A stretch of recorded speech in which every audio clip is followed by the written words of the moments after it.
Welcome to the RV Park Mastery Podcast, where you will learn the correct way to identify, evaluate, negotiate, perform due diligence on, renegotiate, finance, turn around, and operate RV parks.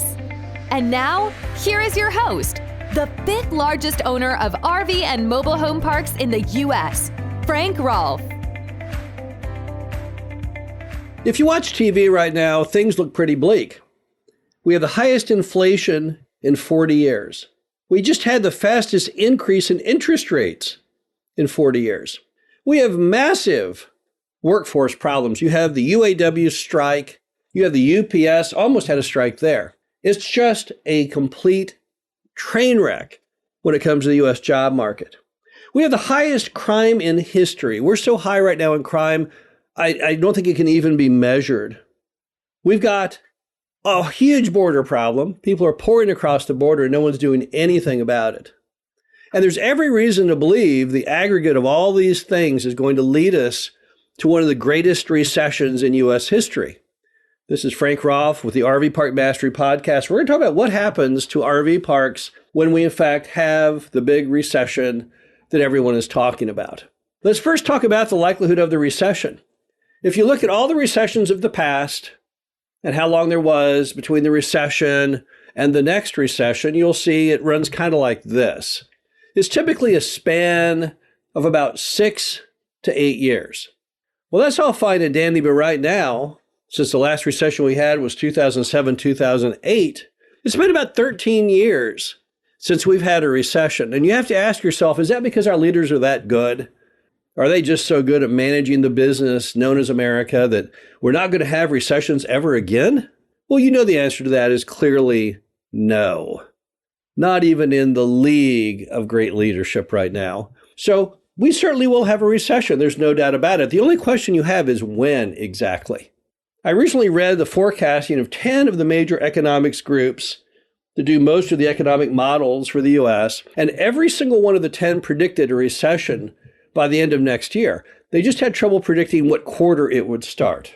So that's a pretty good sign that a recession is definitely on the books. So then what happens with RV parks when the recession hits? It's a very reasonable question, a very reasonable concern.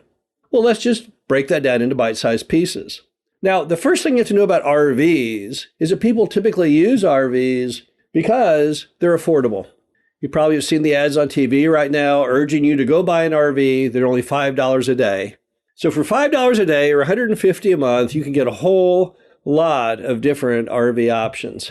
And when you travel in an RV, your typical nightly cost is maybe around $30.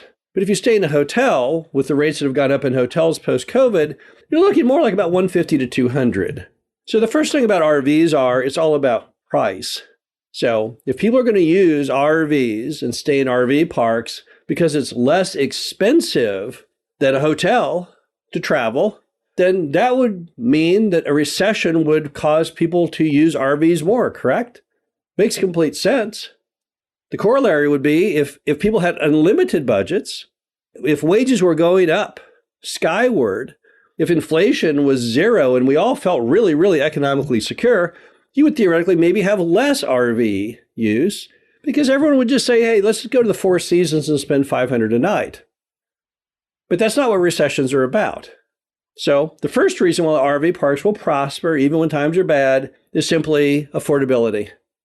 The fact that it is a very reasonably priced way to travel. The next reason that RVs will do well, even in the recession, is that people already own them. You've had the largest RV sales in history over the last few years, absolutely pitting the meter on all prior forecasts of sales. Why is that? Because you had a whole new entrant come into the scene. You had the old baby boomers. They were big fans, but the millennials are bigger fans than the boomers were.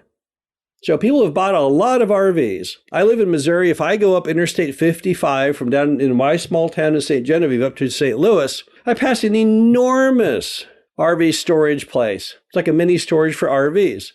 There's hundreds and hundreds of them there. And what are they going to do? Well, the average person uses their RV 2 weeks a year, not a month. That would be impressive. So those RVs that they already own that are sitting there, those things are going to get out on the road at some point during the year, and people will stay in them for at least 14 days. Since they already own them, they're going to use them. It doesn't matter if it's good times or bad times. When times are bad, people like to increase their recreation, right? They hate their job. They hate everything they see going on around them. They want to relax. And in this case, they already have the tool to do it. It's already there. It's already paid for. It's going to cost them a fraction of what it cost otherwise. You could have RV sales stop tomorrow, dead in their tracks. Not another RV sold ever again, and you can still have all the RV parks full, simply by the sheer number of RVs there are out there on the road right now. Another reason RV will do well, even in the recession, is that people really, really like them. You saw during COVID a huge reaction. People were told finally, hey, go in the out of doors.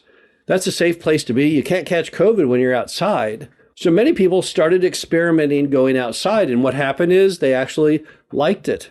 The RV park experience is all about being in the out of doors. It's also all about kind of communion with nature and some degree of privacy, which again, people prefer in a post-COVID world. So when it comes to activities during the recession, going outdoors is very important to people today. And people really, really like RVs.